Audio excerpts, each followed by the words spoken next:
Fabián Luque, soy el representante del Colegio de las Inmobiliarias acá en toda la zona de Arroyito y alrededor. Quiero darles las gracias a todos por ser parte de esta capacitación. Cuando me enteré que ibas a hacer, Nacho, que iba a dar la capacitación, la verdad que me estoy muy contento porque sos una persona que está muy capacitada y la verdad que estoy muy contento porque realmente yo, a mí el trabajo que han hecho para el CPI, tuve el placer de verte trabajar y verte en reuniones puertas adentro, así que la verdad te agradezco. En cuanto al resto, una vez más, les agradezco por ser parte y ya saben, yo estoy para lo que necesiten, desde mi lugar y desde lo que pueda hacer, para lo que ustedes quieran, necesiten, siempre pueden contar conmigo. Así que bueno, nada, muchas gracias a todos. Muchas gracias, Néstor. Bueno, Nacho, no te robamos más tiempo. Nuevamente, agradecerte y bueno, si te parece, vos siempre lo planteas con un ida y vuelta, pero si te parece, a lo largo de 50 minutos, una hora, te escuchamos atentamente, participen en el chat, que sé que sabes frenarte y levantarte por ahí, levantar algunas consultas y si no las dejamos para el final, como vos dispongas. Bueno, buenas tardes a todos. Saludos muy especiales a la gente de Arroyito, ¿no? Siempre recuerdo cuando fuimos a dar la charla, aún antes de ser subdelegación, ya fuimos a dar alguna charla ahí. También ya está Leo ahí por un interés particular que tuvo Leo con la subdelegación de Arroyito, ¿no? De conformarla y trabajar ahí con la gente de Arroyito. Así que un grato recuerdo de aquellos días, aquellos tiempos. Me traje también una golosina de Arcor, de regalo que me habían hecho. Así que mi familia es feliz también con la visita a la delegación de Arroyito. Bueno, vamos a hablar del tema de alquileres, que es un tema que se conoce mucho, se habla mucho, ¿no? Y que yo le diría que muchas veces se cree saber mucho, pero está en constante creación y movimiento los conceptos, ¿no? No así quizá los conceptos jurídicos, sino los elementos que van conformando la locación y que la hacen propia, además de ser una de las funciones fundamentales del corredor inmobiliario, ¿no? Uno de los objetos fundamentales del corredor inmobiliario. En esto de mediar y concluir, que insistimos tanto en todas las charlas, ¿no? Por el Código Civil ha hecho suyo el contrato de locación, desarrollándolo aún más de lo que estábamos acostumbrados nosotros con la anterior ley. Tan es así que es un tema tan importante que quizás haya sido la primera gran modificación que tuvo el Código Civil después de la unificación del 2015, ¿no? Con la modificación de la ley 27.551. Lo que vamos a hacer es, vamos a ir charlando, siguiendo el código, ¿no? Siguiendo las pautas del código, y vamos a ir tratando de sacar algunas dudas y cuestiones que tiene la figura. Como bien dijo Gustavo, a mí me gusta mucho esto de ir haciendo más que una charla, un diálogo, ¿no? Y en esto estamos habilitados, por ahí voy tratando de seguir el chat. Si se me pasa alguna cuestión y quieren preguntar, no hay ningún problema, ¿no? Eventualmente, si hay algún tema que vamos a hablar después, lo contesto después, pero podemos ir viendo esta comunicación. Bueno, el Código Civil lo define a la locación en el artículo 1187 y dice que hay locación cuando una parte se obliga a permitir el uso y goce temporario de una cosa y en la otra pagar un precio. Esto es básicamente la definición de contrato de locación, ¿no? Nosotros en este caso, por hablar de la locación inmobiliaria, lo que tenemos como objeto es un inmueble. Lo demás son elementos propios de los contratos de locación, como son el consentimiento, el precio, y claramente el objeto que acabamos de decir que es, el objeto es un inmueble, ¿no? Dentro de esto vamos a definir las características propias que tiene la locación. La primera de ellas, siguiendo el orden que está estableciendo el código, es la forma del contrato, ¿no? Fíjense ustedes en el 1188 del Código Civil y Comercial, se establece que la forma del contrato de locación es un contrato hecho por escrito, dice. Se ha discutido mucho sobre cuál es el alcance de este artículo, aún antes de escribirse y aún escrito con la modificación de 2015 este concepto o esta forma de escrito, ¿no? En primer lugar, debo decirle que el contrato de locación existe independientemente de si está escrito o no está escrito, ¿no?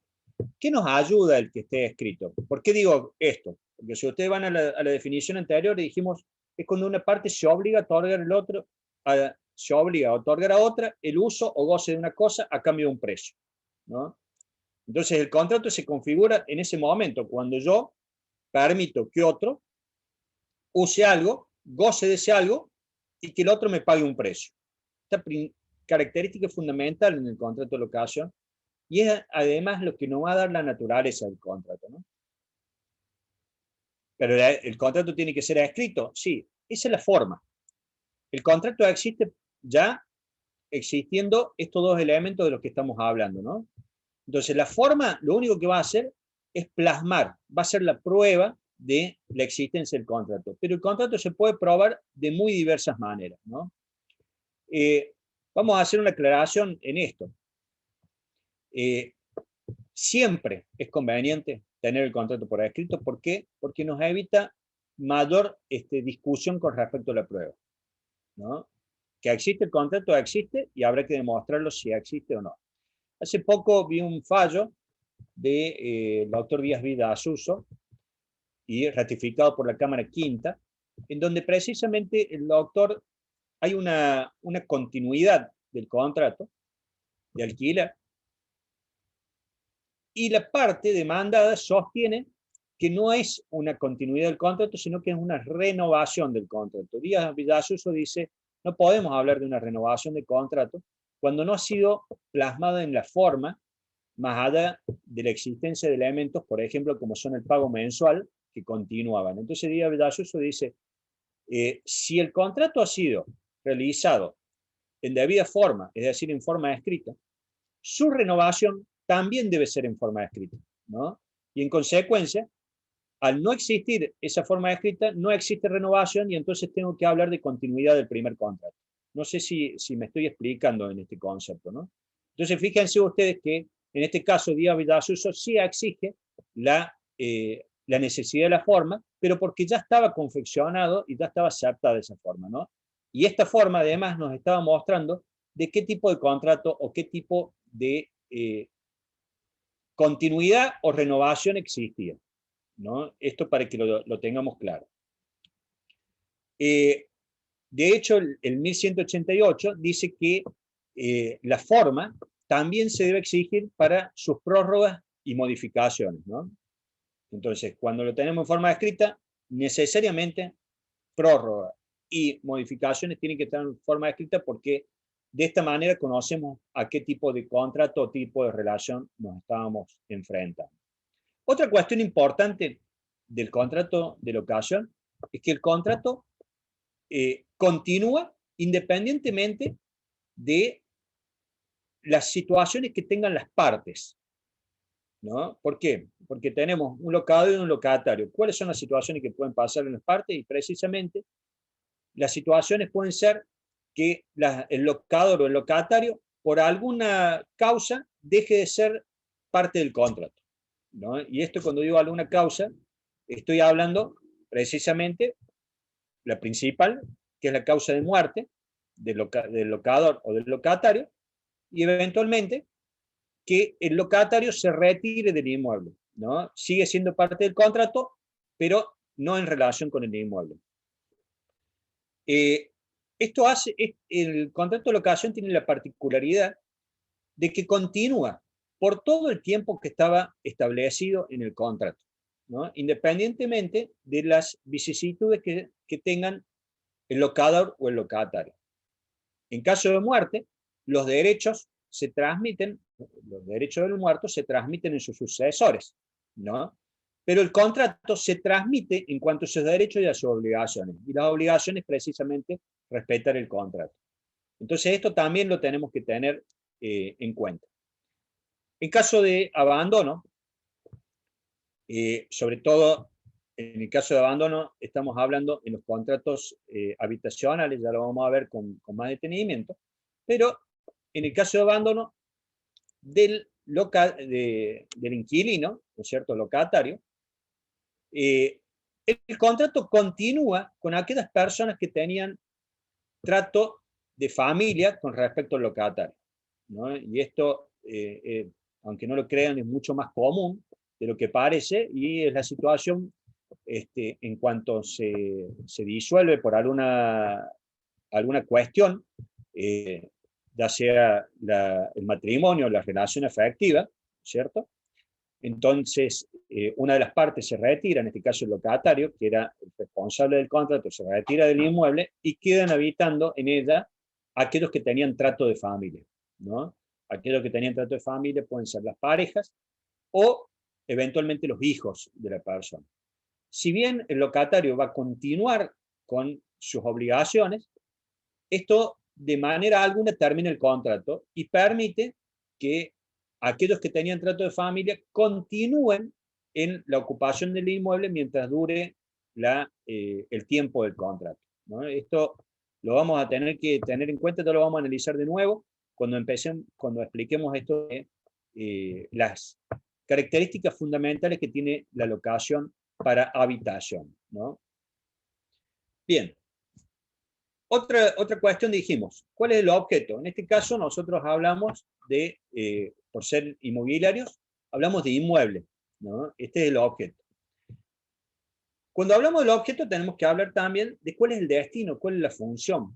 Y en esto es muy importante porque van a ver ustedes que con la modificación del 2015 y la unificación del Código en Civil y Comercial, se le dio una cierta importancia y protección a todo aquello que era el contrato habitacional, porque precisamente, por una cuestión que planteamos siempre, que ustedes como inmobiliarios protegen, es la vivienda de las personas, ¿no? El techo de las personas. Entonces, la idea es que las personas estén protegidas con ese techo, ¿no? Y que no dependa del humor del locador cuál va a ser el destino. Entonces, por eso, también debemos decirlo, que el contrato de locación tiene algunos elementos muy importantes en cuanto al orden público, ¿no? Fíjense que empezamos diciendo que era un contrato. Y cuando nosotros hablamos de un contrato, hablamos de la voluntad de las partes. Las partes acuerdan, ¿no? ¿Es válido que acuerden? Es absolutamente válido que se acuerden. Tan es así que, ya lo decía, el viejo Código Civil, y lo sigue sosteniendo el Código Unificado, de que nosotros, cuando las partes acuerdan, el contrato es ley para las partes, dicen, ¿no? Siempre y cuando no vaya en contra de las disposiciones legales y siempre y cuando no vaya en contra del orden público. Esto le diría que el contrato de locación protege en gran forma el orden público, precisamente porque lo que está protegiendo es la parte débil, la parte del inquilino, la persona que habita y que necesita habitar esa propiedad, ¿no? Entonces, cuando hablamos del objeto, hablamos de un inmueble, también tenemos que hablar directamente relacionado con el destino, ¿no? Una recomendación que hacemos siempre es que el contrato de locación tenga determinado esto de a qué se va a dedicar el bien, ¿no? Y quizá nosotros conozcamos dos grandes destinos, que son el destino habitacional y el destino comercial. Les recuerdo que anteriormente el código los distinguía, ahora habla de el destino habitacional y todos los otros destinos, ¿no? Con lo cual podemos tener destinos productivos, comerciales, bueno, rurales, por ejemplo, también podrían ingresar dentro de este concepto. Recomendación entonces que determinemos el destino. ¿Cómo lo vamos a determinar? Aclarando si es habitacional o no. Eventualmente, si es habitacional, mejor dicho, vamos a una aclaración. Si el contrato no dice nada sobre el destino, ¿Qué dice el código que debemos analizar? Debemos analizar la naturaleza del bien, la naturaleza en este caso, del inmueble.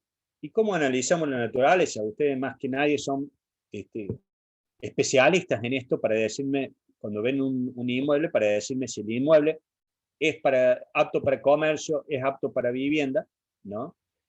En caso de que no sepamos, no podemos determinar si es apto para comercio o apto para vivienda, vamos a analizar qué fue de su último uso, y eventualmente vamos a analizar las características que tiene el inmueble, el mercado y la zona a los fines de determinar para qué sirve el inmueble, ¿no? Pero básicamente les digo, y esto ustedes, reitero, son más especialistas en esto para decirme, si yo tengo un inmueble que tiene todo su frente de vidrio y que tiene un solo baño, no me cabe la menor duda de que es una vivienda, perdón, es un inmueble de uso de comercio, ¿no es cierto? Ahora, si yo tengo un inmueble que tiene cocina, baño, salas que parecen habitaciones, ¿no es cierto?, para dormir, esos, no me cabe ninguna duda que es una vivienda habitacional, ¿no? Y en esto vamos a analizar esas características. Claramente, cualquiera de los dos inmuebles que acabo de referir pueden ser utilizados como lo otro, ¿no? Es decir, el de comercio puede ser entendido como habitacional y el de habitacional puede también ser entendido como comercio, y por eso debemos analizar. Lo correcto es que nosotros determinemos en nuestro contrato cuál es el destino al cual vamos a disponer el bien, ¿no? Con respecto a los habitacionales, dijimos, tiene amplia protección. En primer lugar, por ejemplo, aquellos inmuebles que están dedicados habitacionalmente para personas con capacidad restringida, ¿no? Claramente el código establece de que no se puede poner ningún tipo de prohibición a que ninguna prohibición, digamos, a que el inmueble sea alquilado a una persona con capacidades restringidas. Después tenemos otros tipos de protecciones que lo vamos a ir viendo a lo largo, ¿no? La otra cuestión importante, que también está en una modificación importante de la 27551, que habla que el contrato de alquiler para habitación va a tener ciertas características o ciertas prohibiciones, ¿no? En el 1196 dice que no se podrá, por ejemplo, exigir el pago de alquileres por un periodo mayor a un mes. Atención, ¿no? El inciso dice no se podrá exigir, lo cual no implica que el locatario ofrezca abonar mayor cantidad de meses anticipado, ¿no? Esto lo digo porque por ahí es muy común en algunos contratos a los fines de no exigir tanta garantía, que el locatario ofrezca abonar mayor cantidad de meses. Lo que no podemos permitir es que el locador lo exija, ¿no? Otra cuestión, no se puede exigir mayor depósitos mensuales mayores a un mes, ¿no?, del contrato. Esto muchas veces lo que nosotros conocemos como los alquileres previos, o alquiler de garantía, mejor dicho, porque el alquiler siempre tiene el pago anticipado, pero los alquileres de garantía sería el término correcto. No se puede exigir más de un mes. Esto también es una reforma de la 27551, ¿no es cierto?, donde a los fines de evitar abusos, porque sobre todo en la ciudad autónoma de Buenos Aires se observaba la exigencia de hasta 6 y 7 meses de anticipo, ¿no?, o de garantía de cumplimiento.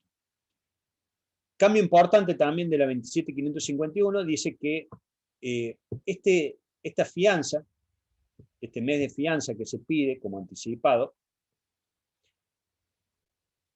debe ser por el monto del primer alquiler, dice, ¿no? Y ese monto del primer alquiler va a ser devuelto a la finalización del contrato con el monto del último alquiler. Este cambio me parece sumamente importante. ¿Por qué? Porque básicamente vamos a ver también que el contrato de alquiler ahora se actualiza a partir del índice que ha creado la ley, ¿no es cierto? Y naturalmente, y esto pasaba anteriormente también, los contratos de alquiler por los periodos inflacionarios que nosotros tenemos dentro de nuestro país iban sufriendo una actualización, más no sufría actualización el alquiler que había sido entregado en forma anticipada. Sin embargo, el alquiler había sido entregado en forma anticipada y eventualmente el locador lo podía usar, ¿no es cierto?, y sacar un provecho de él. Entonces, eso ocasionó de que al momento de devolviera un capital que había sido utilizado eventualmente, ¿no es cierto?, y que había generado algún fruto o no, pero podría haber sido utilizado por el locador y era devuelto en forma depreciada.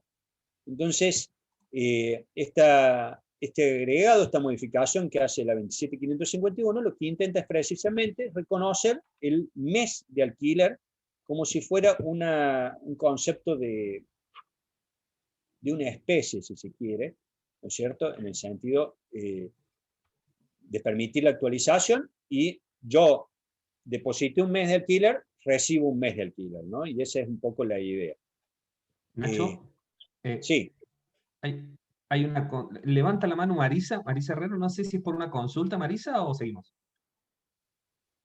Una consulta sobre eso, porque hoy justo discutimos en un grupo de exalumnos de la facultad, que una chica preguntó cómo era el tema del depósito y yo expliqué que se devolvía el monto actualizado al último alquiler, y unos colegas dijeron que si bien devolvían así, pero en la medida que al segundo año se incrementaba el alquiler, les hacían pagar al locatario la diferencia. Si empezamos con 20, al segundo año era 26, le cobraban 6.000 para guardarlo como depósito, y yo le dije que estaban infringiendo la ley, que no sabía si era de orden público eso, pero que estaba mal, que la ley no dice eso, que dice que se devuelve actualizado. Entonces les planteé, o sea, la otra opción sería que se tome como garantía, que no estaba muy segura si se podía, y la pregunta es esta, para evitar esto, porque por ahí el propietario es el que dice cómo le devuelvo, o no le toman depósito, le dije yo en mi caso no tomo depósito, pero escuché en algunas charlas que se podía tomar a lo mejor, no sé, si el equivalente al primer mes son $200, detallar que se recibe como garantía una cosa, porque los dólares no son el dinero de curso legal nuestro, y poner en el contrato que como garantía se dio $200 de tal denominación o tal fecha, no sé, y que al término del contrato se devolverá eso mismo, $200 o $100 o lo que fuere. ¿Es factible hacer algo así? Porque por ahí el propietario no quiere, o sea, quiere el depósito, pero no, a su vez no quiere devolver todo ese dinero, y nosotros no nos vamos a guardar el dinero, eso lo tenemos que transferir al propietario. No se me dio el caso, yo en mi caso todos los propietarios aceptan que no cobre depósito, pero bueno, hoy hablando fue una discusión media larga, después se me apagó el celular y siguieron todos, así que no sé cómo terminó el tema, pero bueno, la pregunta básicamente es, ¿se puede tomar dólares? ¿Es válido ante una demanda o algún problema? ¿Un juez qué decisión tomaría ante ese depósito? Y si efectivamente es de orden público y no se puede hacer otra cosa más que lo que yo les había planteado, que era devolver el monto actualizado del último mes. Bueno, primero vamos a explicar una cosa. Está mal, digamos, el aumentar la garantía el segundo año porque sube el alquiler. ¿Está? Por eso les decía que tomen la idea de que yo recibo en garantía un mes y debo devolver un mes, ¿no? ¿Y cuál es el mes que recibo? Es el primero y debo devolver el último. Si es una cuestión de orden público, ¿no? Yo le diría que las cuestiones de orden público tienen que estar determinadas en la ley, ¿no? Y aclarado que es de orden público. El artículo no está aclarando de que sea una cuestión de orden público, sin embargo le debo decir que si el legislador lo ha establecido en el código y lo ha expresado en forma tan clara, porque esto es muy importante decirlo, el 1196 es muy claro, ¿no es cierto?, de cuál es la manera en la que vamos a trabajar la garantía. Debe ser así, ¿no?, independientemente de lo que le estoy diciendo, de si es o no es de orden público, ¿no? Entonces, a un juez apartarse de esta posición le es muy difícil, existiendo una ley tan clara, ¿no?, en este punto. Con respecto a si la garantía puede ser admitida en dólares, yo ya lo he dicho en otras charlas, lo he visto mucho en grandes contratos, en contratos sobre todo comerciales, donde las fianzas se ofrecen en dólares y en muchos casos se deja establecido y aclarado que es en dólar billete a los fines de recibir el dólar billete y no que después eventualmente se aplique lo que dice el Código Civil y Comercial con respecto al pago de moneda extranjera, ¿no es cierto?, que puede ser pagado en pesos a la cotización del día del Banco de la Nación, ¿no es cierto?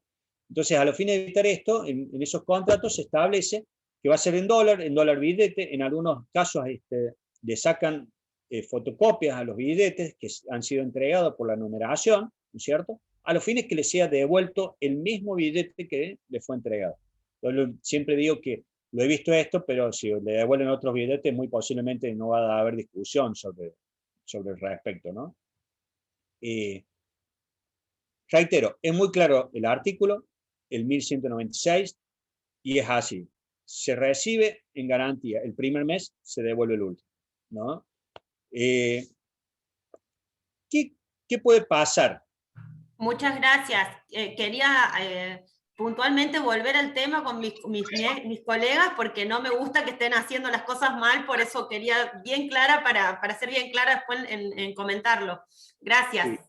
Esto, digamos, lo decimos siempre, muchas veces estas cuestiones, estos errores después son los que generan las modificaciones de la ley y después nos quejamos, ¿no es cierto?, de esas modificaciones. Pero de alguna manera hay que equilibrar algunos errores que se cometen en el ejercicio.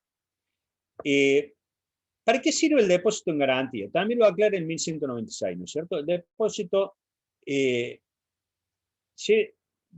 bien, si no es una cuestión de orden público, se puede pactar lo contrario, preguntan ahí.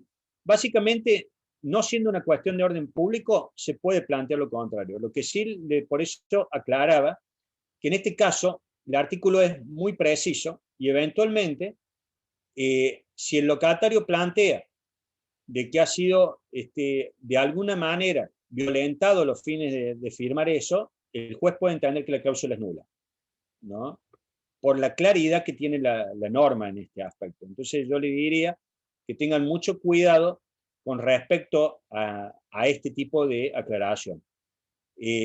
Siempre se va a entender, en este caso, del lado del locatario, que es la parte débil del contrato, ¿no? Y entonces, por eso, cuando redacten este tipo de cláusulas, yo les estoy aclarando, y de hecho estoy cambiando la posición cuando digo, che, deposito tantos dólares en garantía de mi obligación, ¿no es cierto?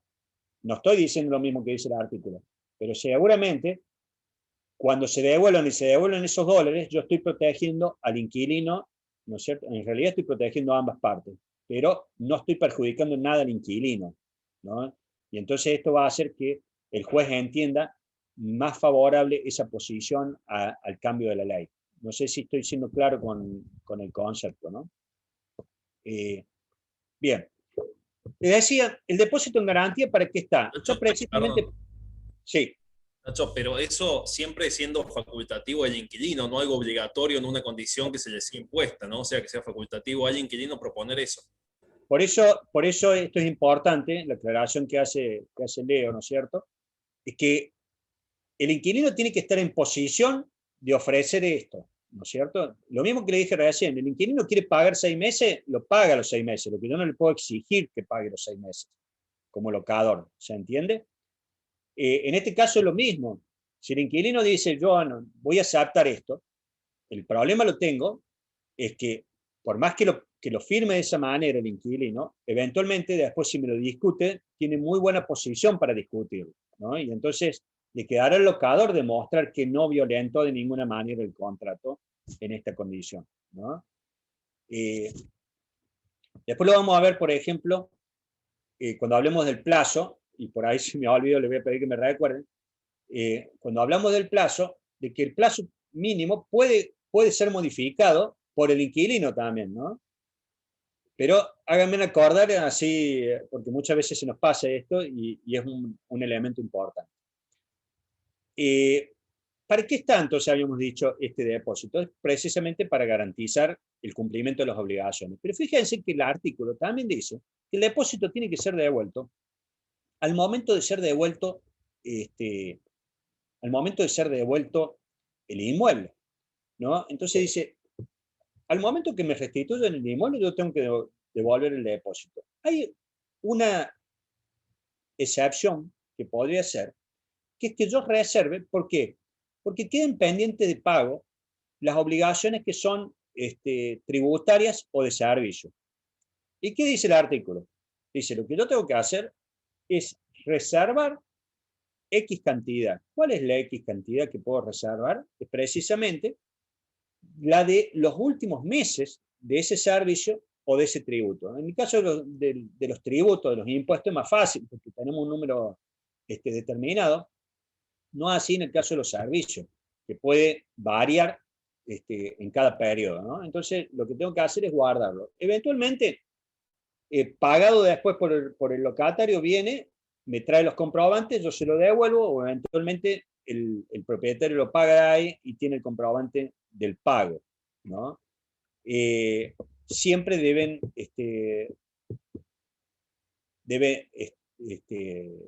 demostrarse los pagos que hemos realizado de manera real, ¿no? No establecer, o sea, con los comprobantes de acuerdo a los comprobantes respectivos, ¿no? Otra prohibición tiene el contrato habitacional, es el pago del valor llave o equivalente, ¿no? Fíjense, el pago del valor llave, el valor llave es un concepto... Perdón, otra interrupción. ¿Y si no hubiera quedado el inmueble en condiciones? No sé, que dejó algo roto, el depósito, ¿se tiene que devolver igual? Esto, en principio, es para garantizar nada más que el pago. Ah. Anteriormente, el depósito tenía otros conceptos que era el cumplimiento de la obligación. Pero cuando nosotros empezamos a leer todas las modificaciones y los artículos, vamos a entender de que, de hecho lo dice claramente, uno de los artículos dice, hay que devolver el inmueble, ¿no? Independientemente de los reclamos que usted posteriormente tiene. Entonces, el locador lo tiene que recibir y tiene que devolver en todo caso la garantía, y eventualmente usted tendrá reclamos posteriores por los daños que pudiera tener el inmueble o lo que sea, ¿no? En principio, siguiendo todo el contexto del código de la modificación, se entendería que es simplemente para el pago de alquiler, eventualmente... ¿No tiene el más mínimo asidero tomar un depósito en este caso? Porque si vos investigás la garantía que te presenta y son buenos garantes los que tienen, no tiene sentido tomar un depósito en garantía en este caso. Si es solo para el garantía de pago, si no te va a pagar vas a tener problemas siempre, digamos. No es que porque un mes le cobres adelantado en depósito. Yo le voy a leer para que ustedes vean de dónde estoy deduciendo esto. En 1196 lo dice claramente, dice, el reintegro deberá hacerse efectivo en el momento de restitución del inmueble. Punto. No nos está diciendo ningún tipo de aclaración al respecto. Dice, en el caso de existir alguna deuda por servicios públicos domiciliarios a expensa correspondiente al periodo contractual y que al momento de la entrega del inmueble no hubiera sido facturada, puede acordarse su pago tomando al efecto los valores del último servicio a expensa abonando, o bien el locador puede retener una suma equivalente a dicho monto como garantía de pago, ¿no? Fíjense, solamente hace la excepción con respecto a el caso de impuestos o servicios, nada más. Pero habla de la restitución del inmueble, ustedes tienen que devolver. Después reclamen de otra manera, ¿no? Me he perdido ahí cuando estaba explicando esto, no sé si hay alguna otra observación respecto. A ver, disculpen un segundo, vamos a verlo. Bien, Sebastián Carranza ahí está explicando lo mismo que acabo de decir, digamos que por la aclaración que está haciendo, es nada más que a los fines de la protección del pago y eventualmente de impuestos o servicios. Los daños de la propiedad van por otro lado, ¿no?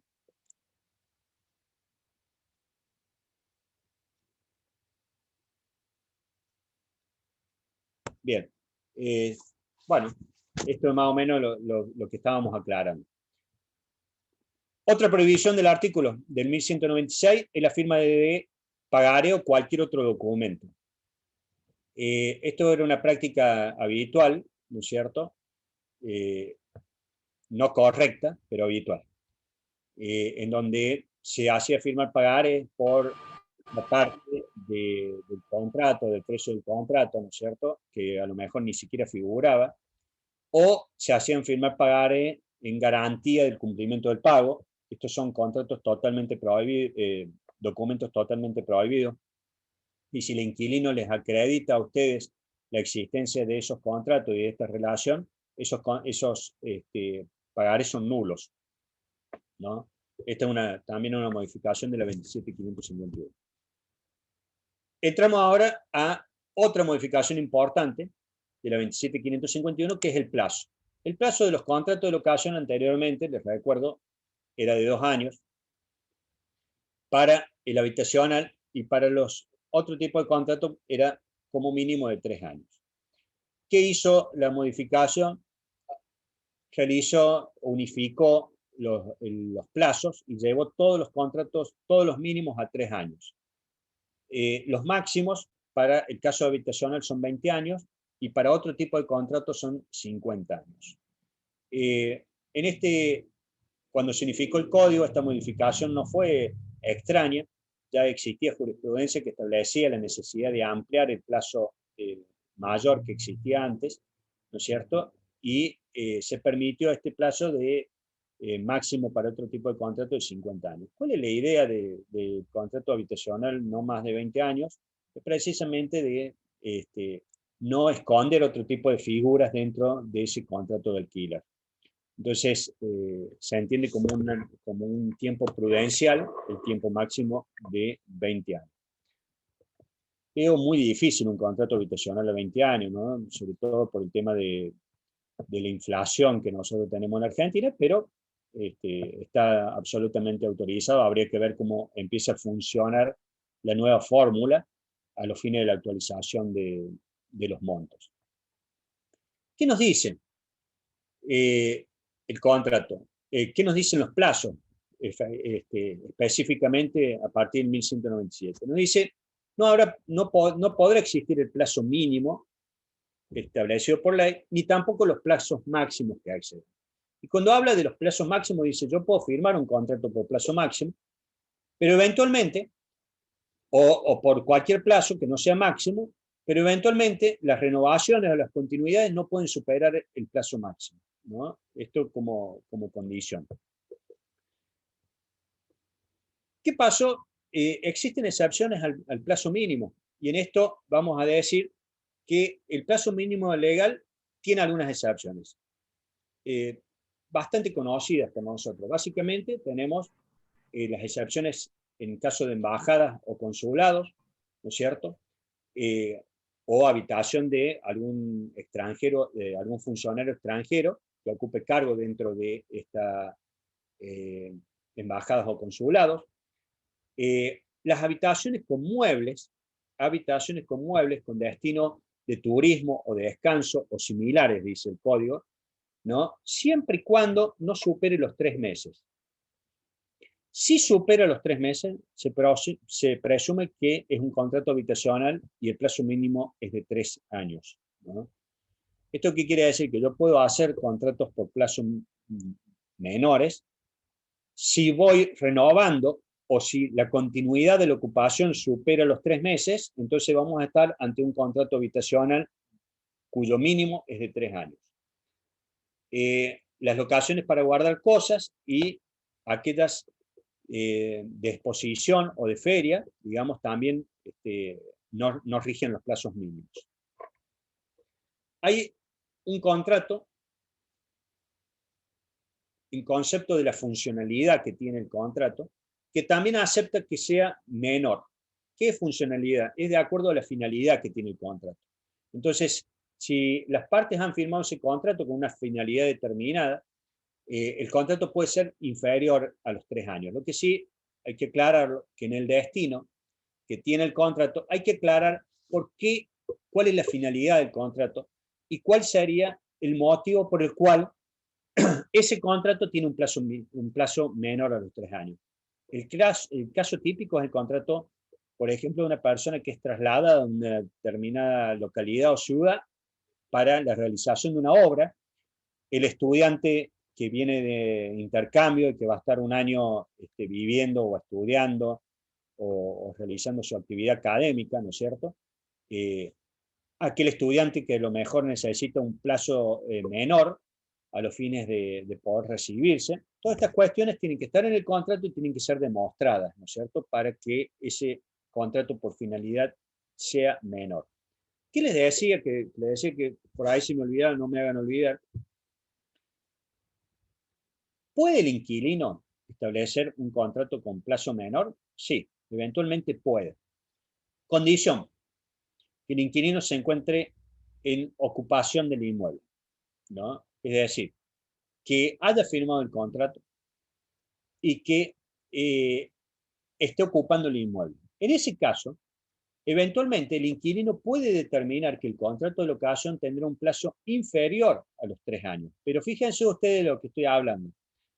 Es un contrato en donde el inquilino se encuentra ocupando el inmueble, es decir, ha dejado de convertirse en una parte débil para pasar a ser una parte fuerte, y en esas condiciones podría eventualmente aceptar la modificación del plazo. Algunos me preguntan muchas veces si es válida la cláusula de en los contratos de locación, que en caso de venta deberá ser entregado el inmueble con antelación, ¿no? Le diría que es válida, aceptada por supuesto por el locatario, siempre y cuando cumpla con alguna serie de condiciones. Y esto es que esa cláusula sea puesta después de la ocupación del inmueble por parte del inquilino, y que eventualmente tenga algún tipo de reconocimiento económico a favor del locatario sobre el tiempo que deberá retirarse antes, ¿no? Como una indemnización por tener que retirarse con anterioridad del contrato. Esto como un elemento fundamental. También recomiendo que si ustedes van a poner ese tipo de cláusulas, lo pongan también con algún tipo de sanción al inquilino que no se quiera retirar, porque eso le va a dar mayor fuerza. La escucho, Marisa. Re molesta yo. Eso voy a tener un caso porque van a poner a la venta un departamento cuando termine una sucesión, y estoy preocupada porque seguramente van a querer, son varios, y algunos van a pretender que el inquilino se vaya. Bueno, yo a la inquilina cuando le renové el contrato le dije que bueno, que porque se venda ella no iba a necesitar irse, que el contrato se hace para cumplirse. Pero hablando con una de las propietarias, dice, mis hermanos lo más probable es que van a querer que se vaya. Algo, no sé si entendí mal, después de haber firmado el contrato, se puede hacer como un acuerdo posterior, y para hacer ese acuerdo y que no, digamos, el inquilino no se pase pidiendo demasiado, digamos, la indemnización que quiero es que me paguen 2 años en otro lado, no sé, que no sea abusivo de parte del inquilino, para que, es porque por si se me da el caso de que alguno quiera que se vaya y otros no, porque son varios, para que quede todo el mundo conforme. ¿Qué sería una cláusula de acuerdo de que se vaya y que no sea abusivo para ninguna de las dos partes? En primer lugar, debo decirle que el 1189 del Código Civil Comercial es muy claro al respecto, que el contrato subsiste por el tiempo convenido, independientemente de los herederos. ¿Está claro? Eso por un lado. Eso es lo que yo le dije a la chica para que esté tranquila, que si se vendía, yo le dije, se va a vender probablemente en el segundo o tercer año de que vos estés viviendo. Pero no te preocupes, vos no te vas a tener que ir. Después me salió la mujer esta, dice, ¿por qué no pusiste algo más concreto en la cláusula de venta? Le digo, yo no podía poner nada, yo dije que se iba a vender y que ella me tenía que permitir mostrarlo. Fue lo único que puse y que yo le iba a avisar con 48 horas, hice una cláusula bastante completita. El tema es con el planteo posterior, me quedé helada, pero bueno, no se me dio el caso. Tengo miedo que se me dé y tener que negociar y no me siento lo suficientemente capacitada. Así como le digo también de que ese es el principio, el contrato subsiste durante todo el tiempo convenido, también debo decirle que eventualmente se puede negociar el retirarse. Ahora, usted utilizó un término, dice, que el inquilino no sea abusivo. Yo le diría que si fuera el inquilino, capaz que sea bastante abusivo, ¿no? Y nada me puede frenar a mi pretensión a los fines de retirarme. ¿Se entiende? Precisamente porque la ley en esto me protege ampliamente de que usted no puede retirarme a mí, salvo, por supuesto, los motivos que ya lo vamos a ver, pero no puede retirarme y entonces yo estoy en una posición dominante fuerte, ¿no? En la negociación. Yo por eso aclaro que muchas veces cuando he hecho este tipo de contrato he puesto aclarando de que en caso de retirarse, por ejemplo, el inquilino tendrá derecho a 3 meses de alquiler o al pago de la mudanza, ¿no? Y además le aclaro, o lo que usted quiera, ¿no es cierto? Pero determinando una forma de indemnización por la molestia de que yo me tenga que retirar. Y lo que sí recomiendo también es que se ponga una sanción en el caso de que el inquilino no cumpla, ¿no? ¿Por qué digo esto? Porque el inquilino puede decirle a ustedes, sí, sí, me voy a retirar, no se retira, y ustedes tienen a su vez otra obligación que cumplir con la persona que ha comprado, ¿no es cierto? Lo cual podría poner en una situación sumamente riesgosa a aquel que vende.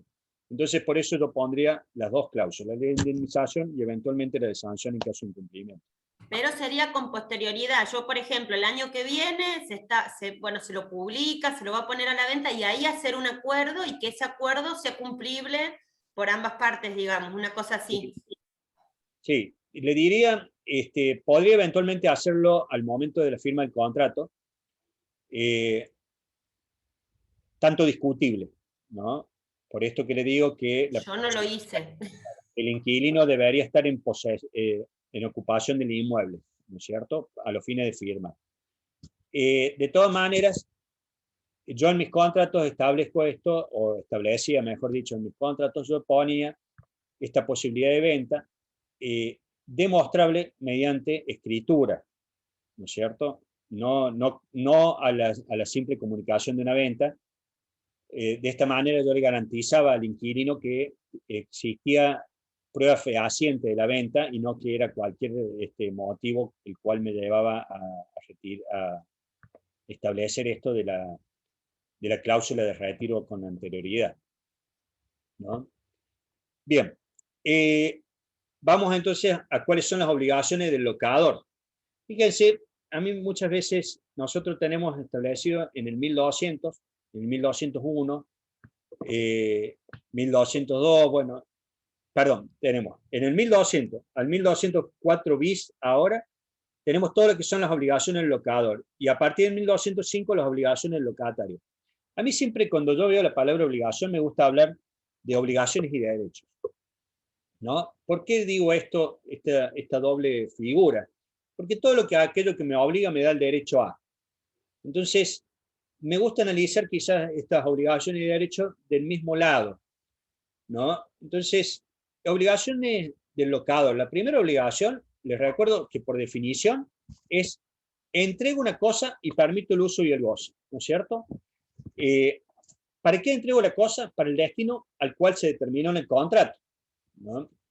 Esto muchas veces para mí es muy importante que nosotros determinemos el destino. Y ojo, cuando redactamos el contrato, cuando yo entregaba un contrato para comercio, aclaraba que el destino era comercial y no me hacía responsable de qué tipo de comercio, más allá que a veces aclaraba qué tipo de comercio se va a instalar, que creo que es conveniente aclararlo, no me hace responsable del cumplimiento de las obligaciones municipales, de salubridad, de uso, ¿no es cierto?, del suelo, porque la persona, el locatario, que es el especialista, quien iba a poner en negocio eventualmente la producción, debía hacerse responsable de conocer cuál era la situación del inmueble y la posibilidad de habilitar ese inmueble, ¿no? Si no, habría que analizar si yo, como locador, no soy responsable de esta cuestión. Sí, Jacqueline, en caso de un inmueble en venta, vuelvo al punto anterior, usted lo puede poner, yo le pondría a las dos cláusulas, ¿no es cierto? Para darle mayor fuerza a esto. Siempre recomiendo ese tipo de cláusula. Y además, pondría esto de que debe ser demostrado fehacientemente la operación de venta, ¿no? Para que no quede en duda de que efectivamente es así. Carolina, con respecto a que no la dejen entrar el locatario, esto es una facultad que tiene el locador de inspección siempre y cuando no sea violatorio del derecho a la intimidad, o, como en este caso, lo que usted está hablando, cuestiones del COVID, ¿no? Yo le diré que es una cuestión de salud esa, y eventualmente tiene derecho el inquilino. Miren, en esto le voy a decir una cosa que me ha llamado mucho la atención. No me pasó a mí en el juzgado, pero le pasó a varios jueces. Dicta la orden de allanamiento, dice que iba el oficial de justicia, y de adentro le gritaban, no podemos abrir porque tenemos COVID, ¿no? Interesante fórmula para evitar el lanzamiento. Entiendo que los jueces oficiaron automáticamente a los centros de salud, digamos, a los fines al COE, a los fines que determine a ver si esa gente estaba o no contagiada, a los fines de dar la orden y utilizar la fuerza pública, ¿no? Pero sí, José Candela, la cláusula que permite mostrar el inmueble es válida, claramente, y puede usted poner una penalidad si así lo considera. Ignacio, sobre eso, tengo una consulta ya que estamos en el tema. Facundo, en el caso, ¿se le puede establecer un plazo de tiempo al locatario? En caso de venta, por ejemplo, para que deje el inmueble. ¿O no hay? Sí, claramente lo tenés que dar a ese plazo, ¿no? Porque tenés que dar el plazo, vamos a sostener que está acordada y toda la cuestión, lo tenés que dar el plazo porque es un plazo normal, ¿no es cierto? Entonces yo para retirarme del inmueble tengo que contar con X cantidad de días, y fíjate vos, si vos me decís 48 horas, yo te digo no, necesito 10 días para irme, necesito un mes para irme, ¿no es cierto? Tampoco te voy a decir 6 meses, pero tiene que ser un tiempo prudencial, ¿no? A los fines de determinar esa...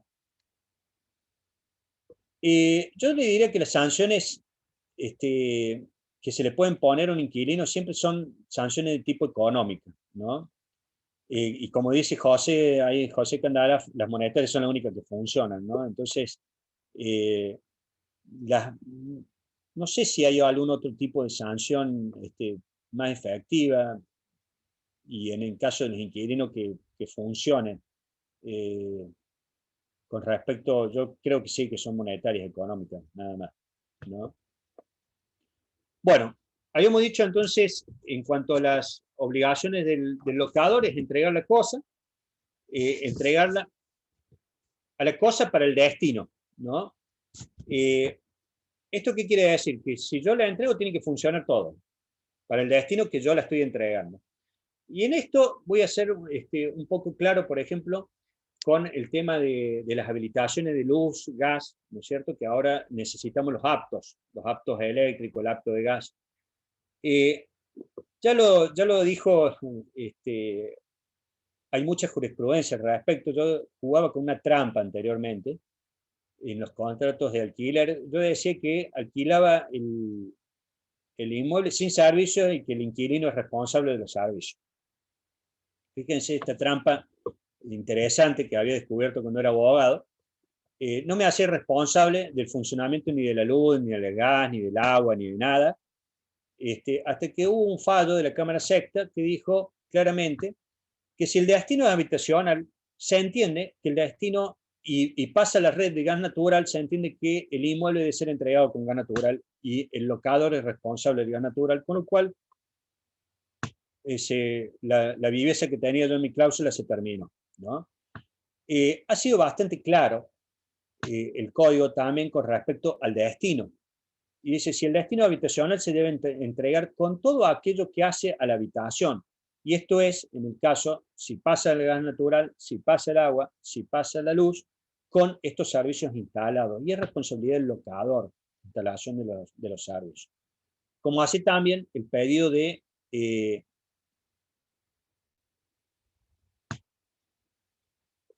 ya te contesto, Sebastián, cuando entremos los garantes te contesto eso. José, claramente no sos responsable si el inquilino no quiere vivir sin gas o sin luz, pero vos tenés que entregarlo con gas o con luz. Si eventualmente el inquilino los hace cortar, después serás responsable el inquilino por devolvértelo en las mismas condiciones. ¿Está claro? Pero la jurisprudencia es bastante clara en esto. Para ser habitacional tiene que cumplir con ciertos elementos. ¿Cuáles son los elementos? Entregarlo con todos los servicios que funcionen y que pasen por la vivienda, ¿no? Si yo, por supuesto, si yo tengo una casa en el medio del campo y no pasa la luz y tiene que vivir con velas o con sol de noche, y será con vela o con sol de noche, ¿no es cierto? Pero si pasa el servicio, el propietario debe entregarlo para el destino que tiene y eso incluye los servicios, ¿no? Por eso el 1201 dice que yo debo conservar lo demás con la actitud. Y fíjense esto importante porque en un tiempo en Córdoba se cortaba mucho el servicio de gas por pérdida que tenía el departamento del lado, nos cortaban a todo el edificio, ¿no? Esto también es obligación del locador. Y entonces se puede producir ahí, y vamos a ver que frustrado el destino, dice, se puede producir la obligación o de disminuir el precio, que podría, esto es una facultad del inquilino, disminuir el precio o rescindir el contrato. Y en este caso, en caso de rescisión, será también pasible de algún tipo de sanción económica, el locador, por el incumplimiento de su obligación de conservar la cosa con actitud para ya me trae por una cosa que acabo de pensar de lo que dijo José Reyes. Decía, tengo una sanción y debo indemnizar por incumplimiento de mi obligación de conservar con aptitud para el uso convenido. Me quedé pensando una cuestión, porque el artículo 1200 dice que la vivienda se entrega con apta para el destino que fue creada, pero el 1200 tiene una aclaración que dice, excepto aquellos defectos que el locatario conoció o pudo haber conocido al momento de recibir. Fíjense que eventualmente, ahí lo que está diciendo José, si yo entrego sin el apto de gas, debo hacerlo constar en el contrato. Como locador, que estoy entregando sin el apto de gas, que no posee gas y que hay que realizar obras determinadas a los fines de permitir el uso del gas, ¿no? Después voy a jugar con otra cuestión, que es las mejoras necesarias. ¿Está bien? Pero eventualmente ahí yo no respondería y podría ser que el inquilino diga, bueno, voy a continuar sin gas o me voy a proveer gas a través de garrafa o lo que sea, ¿no?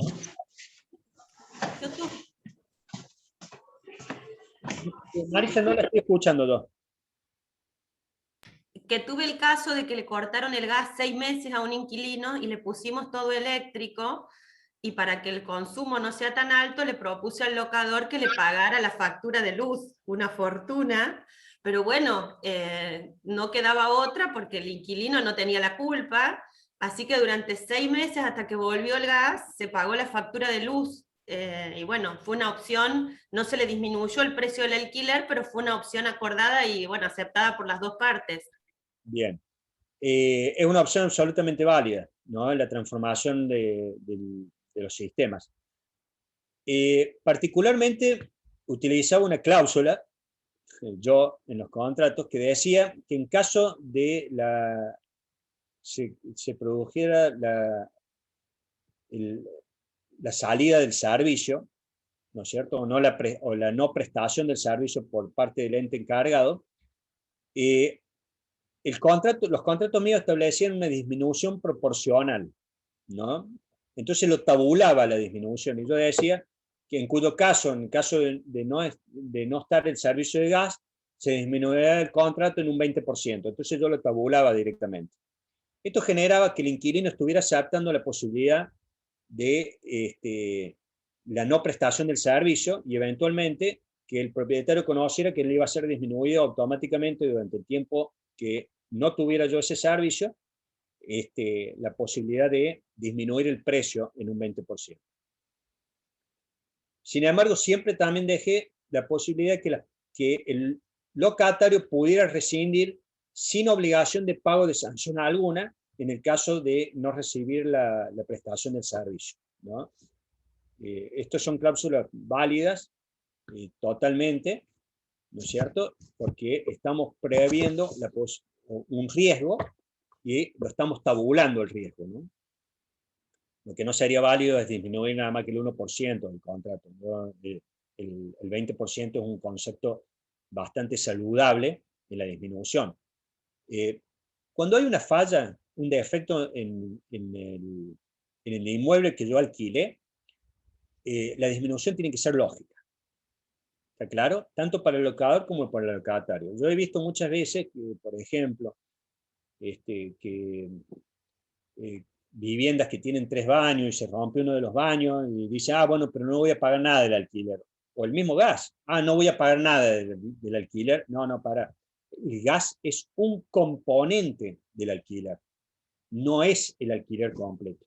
¿Está claro? Sí, hay componentes que son más o menos importantes. El gas es un componente importante, el agua es un componente importante, ¿no es cierto? Entonces, ante algunas fallas o defectos, habrá que analizar qué porcentaje puede tener en participación eso dentro del contrato a los fines de la disminución. Un problema de humedad que se va extendiendo y que no soluciona el dueño, ¿es motivo de rescisión? Sí, sí es motivo de rescisión. Sobre todo si tiene si es importante, ¿no?, la pérdida. O si las obras que son necesarias molestan y perturban, entonces esto va a generar que sea motivo de rescisión. Después veremos también ese grado de rescisión o de eventualmente indemnización que pudiera corresponder. Si afecta a la salud, ni hablemos, José. Si la persona demuestra que tiene algún tipo de enfermedad que se ve seriamente afectada con la humedad, es una causal de rescisión sin discusión. Yo por lo general les recomendaba a los locadores que no discutieran, que no exigieran ningún tipo de reclamo ni nada en estos casos, porque el culpable era el locador, ¿no es cierto? Bien. Obligación también del locador es el pago de mejoras. Y en esto les decía recién, cuando nosotros ponemos el pago de mejoras. ¿Cuáles son las mejoras? Si las partes han acordado el pago de mejoras, no hay problema, el locador le paga al locatario. Si las partes no han acordado, entonces tengo que analizar la naturaleza de las mejoras. Si son mejoras necesarias, y les diría que en el caso el ejemplo que yo le había dicho, no tiene gas, el acto eléctrico no está dado, para hacerlo, darle el destino que tiene, que es el destino habitacional, tengo que hacerle el acto eléctrico y eventualmente las obras de luz o de gas. Entonces son mejoras necesarias y es obligación del locador pagarlas. ¿Cuándo? En el mismo acto que se realizan. En realidad, el locatario tiene que intimar en un plazo de 24 horas, en el caso de ser mejoras necesarias y urgentes, que es un plazo de 24 horas, en el caso de no ser urgente es un plazo de 10 días. Esto también es una modificación de la 27.551, ¿no? El locador tiene que dar eventualmente una solución rápida, y en caso de no darla, en el caso de 24 o de los 10 días, el locatario puede hacerlo a costo del locador. Intimar al pago con los comprobantes correspondientes ¿no es cierto?, intimar al pago para que el locador le devuelva el dinero. Si no se lo devuelve, el locatario tiene el derecho a descontarlo de las mercedes locativas, ¿no? Simplemente con el comprobante y diciendo no pago por esto, ¿no?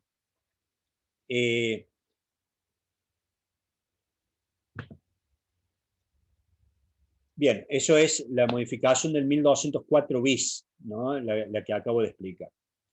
La obligación del locatario, así como el locador tiene la obligación de conservar, el locatario también tiene la obligación de conservar la cosa para su uso y tiene la obligación de devolverlo en las mismas condiciones. Por supuesto, tiene obligación del pago del canon convenido. Respecto a el pago de los servicios de los impuestos, yo he explicado, el pago de servicios de impuestos, lo que tengo que analizar es la relación del servicio o el impuesto con respecto al inmueble. En principio le diría que todos los tributos son responsabilidad del inmueble, ¿no? Perdón, todos los impuestos, porque la tasa es un tributo también, y las tasas quizás sean responsabilidad del inquilino. ¿Por qué? Porque si las tasas son tasas de servicio, son responsabilidad del inquilino quien se usa de esos servicios que presta, en este caso, la municipalidad, en beneficio de quien está ocupando el inmueble. El impuesto tiene otro concepto que es el pago que tiene el inmueble en relación a su ubicación, en relación a lo que el Estado está pidiendo con respecto al inmueble, pero es una obligación del inmueble. Los servicios son claramente obligación de los servicios son claramente obligación de quien ocupa el inmueble, quien usa esos servicios. Las expensas, distinguimos entre expensas comunes y expensas extraordinarias. Las expensas comunes son obligación del inmueble porque se sirven a favor del inmueble y son mejoras a favor del inmueble eventualmente. Y las expensas extraordinarias. Las expensas comunes son en servicio de quien ocupa el inmueble y entonces estas obligaciones son del inquilino. Por eso siempre le digo, cuando ustedes vayan a analizar a quién le corresponde, tienen que ver quién es el que se hace uso o provecho de ese tributo o de ese impuesto, ¿no? Bueno, después,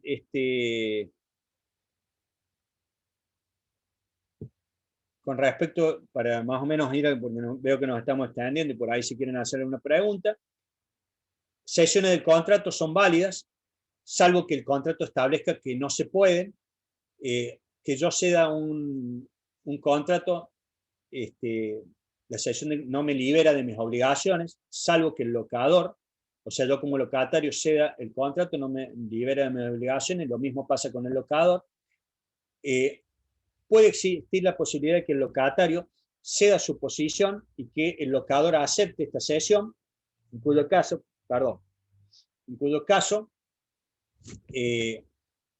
puede o no liberarlo de la obligación. Con respecto a las garantías que recién preguntaban ahí, el acuerdo de venta, por ejemplo, el garante es responsable de las obligaciones del locatario. En consecuencia, todo aquello que afecta al locatario va a afectar al garante. ¿Hasta cuándo responde? Responde por todas las obligaciones mientras dure el contrato vigente. El garante se libera de la obligación al mismo día del vencimiento del contrato, salvo que en todo lo que respecta a la devolución del inmueble y a la ocupación indebida del inmueble, ¿no? Siempre y cuando sea debidamente intimado a los fines de la recuperación del inmueble. Y en esto hablamos de tiempos prudenciales.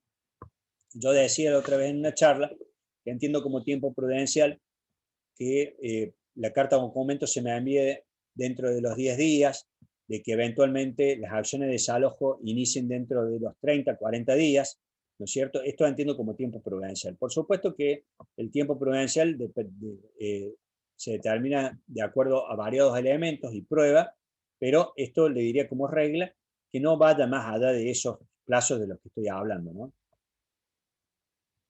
En caso de no entregar el inmueble en condiciones, los garantes siguen respondiendo. Por eso le decía, los garantes van a responder hasta el día del contrato y eventualmente hasta la devolución en condiciones del contrato del inmueble, ¿no es cierto? En caso de que no se entregue el inmueble en condiciones, el garante sigue respondiendo, siempre y cuando no se haya extendido el contrato, ¿no? ¿En esto qué quiere decir? Si ustedes lo han ampliado, lo han reconducido, sin la autorización del garante, porque eventualmente yo puedo permitir la reconducción, puedo permitir la ampliación, la continuidad del contrato, pero el garante debe aceptar, tener conocimiento y aceptar las condiciones de esa continuidad, y en ese caso va a seguir cumpliendo. El garante es garante del contrato. El contrato inicia y termina en la fecha establecida, y todas las obligaciones que están dentro del contrato, entre ellas entregar el inmueble en condiciones, es obligación del garante. Vencido el contrato, el servicio de EPEC a nombre del locatario, EPEC tiene ya una disposición que dice que el servicio de luz continuará con el inmueble. Entonces, la responsabilidad de la deuda, si bien el locador puede reclamársela al locatario, es también responsabilidad del locador con respecto a EPEC. ¿Está claro? Entonces, EPEC puede eventualmente cobrarle al inmueble y puede eventualmente no continuar el servicio, ¿no? Entonces, esto sí, controlenlo adecuadamente a los fines de evitar algún tipo de problema. En el caso de EPEC, ustedes eventualmente sí pueden retener la parte de estos alquileres entregados en garantía, ¿no es cierto? A los fines de cubrir ese monto, teniendo en cuenta el consumo de 2 o 3 meses anteriores al vencimiento del contrato.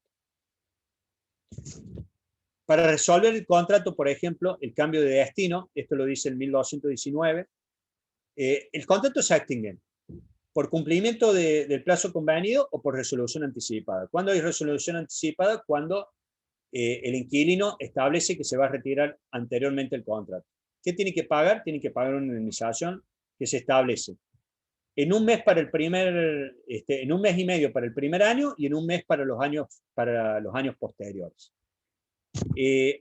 ¿Existen otro tipo de extinción? ¿Por cuánto tiempo se puede extender un contrato? Por el tiempo que usted quiera. Que no supere los 20 años, ¿no? En el caso habitacional, o de 50 para otros destinos. Usted lo puede seguir extendiendo, puede seguir haciendo continuidades. Hay autores, entre ellos Mariano Briña, que no le gusta, y ellos dicen que necesariamente hay que hacer un nuevo contrato. Yo entiendo de que puede seguir extendiéndose el contrato tranquilamente. Son causales de extinción el cambio de destino, la falta de conservación de la cosa, esto lo dice el 1219, ¿no? Y la falta de pago. ¿Qué pasa en caso de falta de pago? Ustedes deben intimar en un plazo de 10 días hábiles, en el caso de, 10 días continuados como mínimo, a los fines del pago, debiendo fijar en esa intimación en forma fehaciente el lugar de pago, el día de pago, la hora, ¿no es cierto?, quién es eventualmente la persona encargada de recibir ese dinero, ¿no es cierto? Y esta es una obligación del 1222, la intimación que era el viejo artículo 5 de la ley, ¿no?, de alquileres. Estoy tratando de hacerlo rápido y de no olvidarme de nada en esto. Con respecto a la rescisión anticipada. En primer lugar, el locatario puede rescindir anticipadamente, tiene que pasar los primeros 6 meses de contrato, les decía, paga indemnización en el primer año de 1 año y medio, para los años posteriores paga 1 año. Eventualmente hay una forma de no pago de la rescisión anticipada, y es que comunique con 3 meses de anticipación la voluntad de rescindir. Y entonces, en ese caso, no habrá rescisión. Esta es una reforma de la 27.551 también, ¿no? Bueno, eso sí, me parece que es más o menos todo. Estoy viendo a ver si me falta algo importante, más o menos, que ustedes vean. Esto, digamos, me apuro para darle el tiempo de... Ah, sí. En caso que el locador se niegue a recibir el inmueble, que eso por los motivos, no se puede negar, ¿está? A recibir el inmueble por ningún motivo. En este caso, por ejemplo, si tiene algún daño o algo la propiedad, lo tiene que recibir y después eventualmente reclamar por lo que considere, por la vía que considere adecuada. En el caso de que se niegue, el locatario tiene que intimarlo a la recepción bajo apercibimiento de consignar las llaves judicialmente, ¿no es cierto? Y en esto la ley lo que está siguiendo es fallos jurisprudenciales que ya se expresaban en este sentido, ¿no? Se considera prórroga del contrato si el valor del alquiler cambia. Es una prórroga del contrato independientemente del valor del contrato. Si la ocupación continúa y se está cobrando un alquiler, es una prórroga o una continuidad del contrato.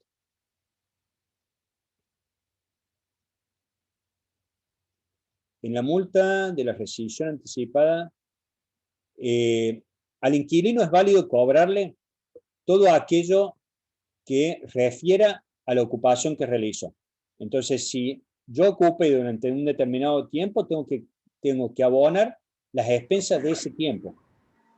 Cuando se me cobra la rescisión anticipada, es una indemnización que nada tiene que ver con el tema de los impuestos de los servicios, ¿no? Ese monto se cobra, el alquiler, ese mes de alquiler se cobra de acuerdo como una indemnización y no con concepto de reparación de nada, de impuestos o servicios o a expensas en este caso, ¿no?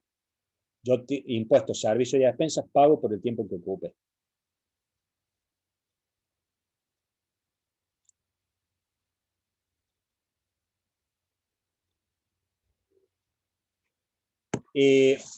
Sí, es una prórroga cuando usted hace una prórroga, una continuación del contrato, pero eventualmente el precio puede ser modificado. No todas las modificaciones son un nuevo contrato, ¿eh? Hay que analizar qué tipo de modificación usted está realizando a los fines de determinar un nuevo contrato. Sí, atención, porque puede que yo no cambie nada y que vencido el contrato firme un nuevo contrato. ¿Está bien? El contrato se culmina con el vencimiento en fecha. Si después usted continúa, puede haber una continuidad de ese contrato, una reconducción del contrato o eventualmente un nuevo contrato si se firma un contrato nuevo. Si no se firma contrato nuevo, no hay contrato nuevo. En consecuencia, por ejemplo, se podría dar el hecho de que no tengo que respetar el plazo mínimo, porque el plazo mínimo ya está cumplido, ¿no? Ahora, si yo firmo un nuevo contrato, ese nuevo contrato sí tiene el plazo mínimo porque hay un nuevo contrato.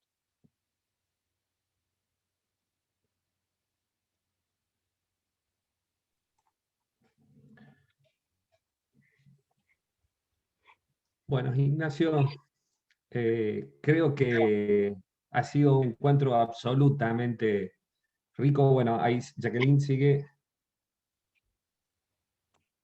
Jacqueline y Liliana hacen 2 aportes más. Liliana, eso es una cláusula que yo le diría que es prohibida, ¿no? Hoy tenemos nosotros una nueva forma que es el cociente, que la verdad que no sé cómo estará andando en relación al alquiler, pero esa es la forma de actualizar los contratos, no hay otra forma. Ahí lo que usted estaría estableciendo el 17% cada 6 meses es una cláusula no válida. Era válida antes de la reforma, con la 27.551, digamos, ha quedado sin efecto. Bien, muchas gracias, porque últimamente me ha tocado locadores que me piden esa condición porque el año que viene atribuyen a que puede ser entre el 50 y el 60% de incremento según el índice que regula de acuerdo a la nueva ley. Entonces, yo, o sea, me enfoco en lo que dice la nueva ley para que el contrato esté bien. Ahora, si lo quiere hacer él de su parte de esa forma, bueno, ya corre por cuenta de él. Y los locatarios piden a veces que se haga de esa forma para que ellos sepan que van a tener 6 meses y tanto porcentaje, y no una actualización capaz del 50, hoy en día está entre el 41 aproximadamente. pero por ahí ese criterio, por ahí a veces hablando con el locador, decirle, mira, por la nueva ley va contra el orden público, porque ya hay una ley que fija todo, cómo tiene que manejarse, pero a veces excede a nosotros. Bien, una aclaración, ¿no? Vamos a hacer una serie de aclaraciones en esto. Que el locador y el locatario se pongan de acuerdo, no hay ningún inconveniente. El tema es si el locatario después dice, che, a mí me obligaron a ponerme de acuerdo de esta manera, ¿no? Y entonces ahí va a tener razón el locatario. Entonces ustedes están poniendo, como profesionales, o el locador están poniendo el contrato en manos del locatario directamente, ¿no? Si ustedes cumplen con la ley, no hay esa posibilidad de que el locatario pueda manejarle esta cuestión, ¿no? Por eso Perdón, ¿podemos aumentar menos que lo que fija ahora el índice ¿verdad? Porque ese es un máximo. Porque me dio un caso que me daba el 45 de aumento y la chica no lo puede pagar. Hablé con el locador y quedamos que por 6 meses pagaría menos y después si puede pagar el monto, lo vamos a arreglar. ¿Se puede hacer algo así? El locador puede hacer todas las liberalidades que quiera. Mientras que no perjudique, digamos, al locatario. El locatario puede hacer todas las liberalidades que quiera. Una aclaración con lo que recién, por ahí, no sé si lo entendí la señora esto, que habló anteriormente. Vencido el contrato, el locador tiene el derecho de pedir el monto que le parezca, ¿no es cierto? Y si ahí se puede producir este aumento en un 50, 60, no sé, lo que sea, ¿no? Lo que no puede es, firmado el contrato, plantear una modificación o una actualización distinta a la que establece la ley. No sé si estoy siendo claro en esto. ¿Por qué? Porque también está ahora la posibilidad de que las partes renueven el contrato y en esa renovación hay una nueva discusión respecto al monto del alquiler. Y eventualmente el locador puede decir, che, yo alquilo a este precio, ¿no? Lo que no puede es modificar eso con la existencia del contrato. ¿Se podría volver a aclarar cuando un inquilino puede pedir un plazo mínimo en el contrato? Sí. El inquilino puede pedir un plazo mínimo y el locador se lo tiene que acordar. Los contratos, los 3 años de plazo mínimo son para ambas partes, para el locador o para el locatario, ¿no? No es que el locatario tiene una ventaja. Lo que sí, el locatario tiene la posibilidad que si tiene alguna cuestión funcional, ¿no es cierto?, establecer un contrato de plazo menor. Es decir, yo alquilo una propiedad aclarando que la estoy alquilando porque tengo esta función determinada por X tiempo. Yo recuerdo siempre, por ejemplo, los gerentes de banco, que los trasladaban a alguna ciudad por un año, y él sabía que al año se iba a volver. Entonces ese contrato ya se establece que en razón de mi función, que soy gerente del banco, Nación, ejerciendo función en la ciudad y teniendo un contrato por un año, el contrato se hace por un año. Ese es el contrato funcional, ¿no es cierto?, del que habla el código.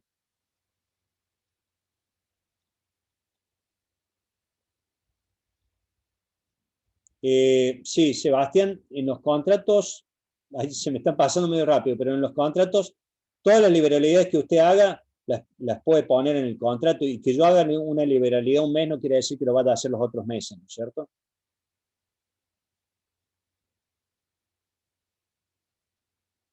El plazo mínimo en los contratos comerciales sí es de 3 años, y entiendo que el porcentaje previsto en el Banco Central para actualización es para los contratos habitacionales nada más, no así para los comerciales. Milagro, por lo general es por estudio o por trabajo los contratos funcionales, ¿no? La indexación no es pactable entre las partes. Perdón, en el comercial. En el comercial sí.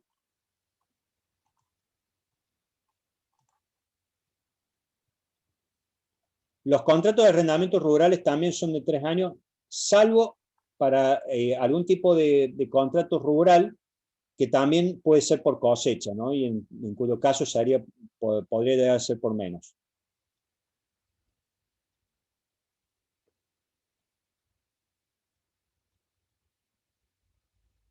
En principio yo le diría que los contratos comerciales sí pueden tener alguna adecuación entre partes para index. No indexarlos, ¿no? Porque la indexación está prohibida todavía.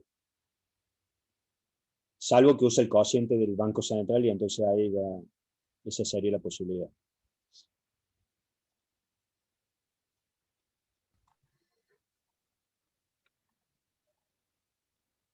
Entiendo que sí, Nicolás. Bueno, Nacho, a ver, creo una más de Leo.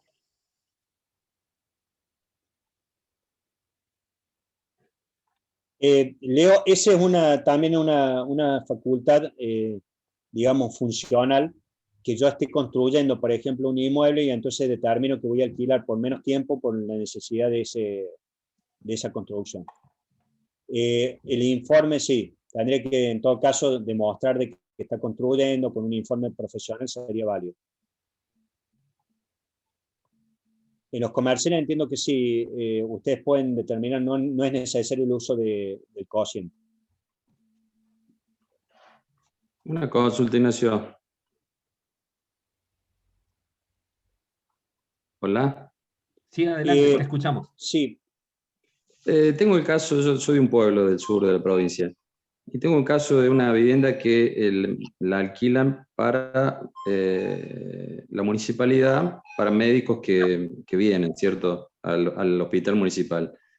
Vino una médica, estuvo 6 meses, se fue, me quedó el contrato, que era por 3 años.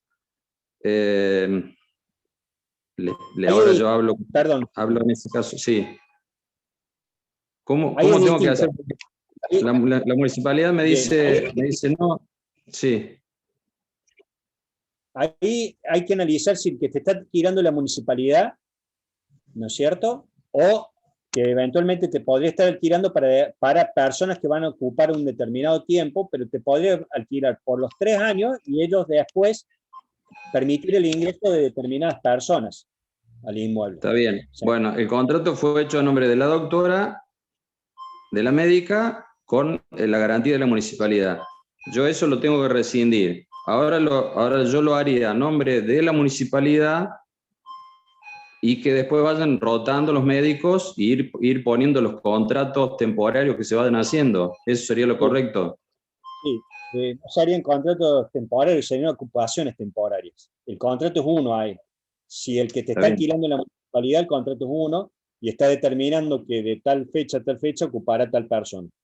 Y le tengo que, pero bueno, tengo que dejar establecido quién me está en ese momento. O el responsable de todo lo que pase es la municipalidad, en ese caso. Sí, la municipalidad es el responsable de todo lo que pase en ese caso. De todas maneras, yo te diría que sí es conveniente saber quién es la persona que está ocupando, quién está adentro, ¿no? ¿Y quién podría, la municipalidad quién podría ser garantía en ese caso de la municipalidad? Porque ninguno quiere ser, o sea, ni el intendente ni el secretario me quieren firmar como garantías personales. Sí.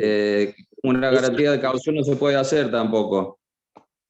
No, vos decís que no, se puede hacer una garantía de caución, ¿no? Pero averigué y me dijeron que cuando son instituciones así no correspondía. ¿Puede ser? No, lo que quizás te estén diciendo es que ese tipo de instituciones garantizan por sí solas, ¿no? Y entonces vos tenés otras facultades para cobrar ahí, digamos, otros bienes, entonces por eso te lo están diciendo. O sea, puedo hacerlo el contrato, lo hago a nombre de la municipalidad y sin ninguna garantía. Donde va la parte de garantía no pongo nada directamente. Yo te diría que tenés un locador que fácil de cobrar. Sí, fácil. Por eso es lo que yo lo quiero hacer entender, entre comillas. Bueno, muchísimas gracias. Claro. Respecto a la garantía voy a hacer una aclaración, ¿no? Las garantías son personas que garantizan el cumplimiento de la obligación económicamente. ¿Está? Por ahí me dicen, che, pero yo le tengo que pedir un inmueble, le tengo que pedir un recibo de sueldo. depende de la persona que está garantizando. Yo, por ejemplo, si me firmara, qué sé yo, alguno de los Pérez Compán, no tendría mayor problema en pedirle ni siquiera un inmueble ni nada, porque los Pérez Compán tienen suficiente dinero como para pagarme cualquier tipo de contrato, ¿no es cierto? Entonces tampoco me voy a poner exigente que me traigan el certificado, la escritura, lo que sea, ¿no? En el caso, y está mal que yo lo diga, pero en el caso de los jueces no pueden tener, es mala conducta tener algún tipo de juicio por deuda. En consecuencia, no creo que un juez se vaya a arriesgar a no pagarte, ¿no es cierto? Independientemente de los bienes que tengan. Las municipalidades pasan lo mismo, gente. En las municipalidades nosotros tenemos municipalidad, gobierno, nación, vamos a decir, la posibilidad de cobrar, que tienen elementos para no pagarnos y que muchas veces chicanean y ponen bloqueos y cuestiones, también es cierto, ¿no es cierto? Entonces por eso las garantías se piden precisamente para pedirle a alguien que cumpla rápido, nada más. Pero son bastante solventes, digamos, a los fines de este tipo de garantía, ¿no?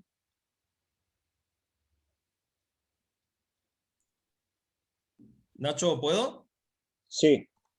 Nacho, el 14 de la 27551 es el que dice que los contratos de locación, cualquiera sea su destino, están exceptuados dispuestos en los artículos 7º y 10º de la 23928 de convertibilidad. En consecuencia, el comercial también podría indexarse. Es válida la observación, está bien.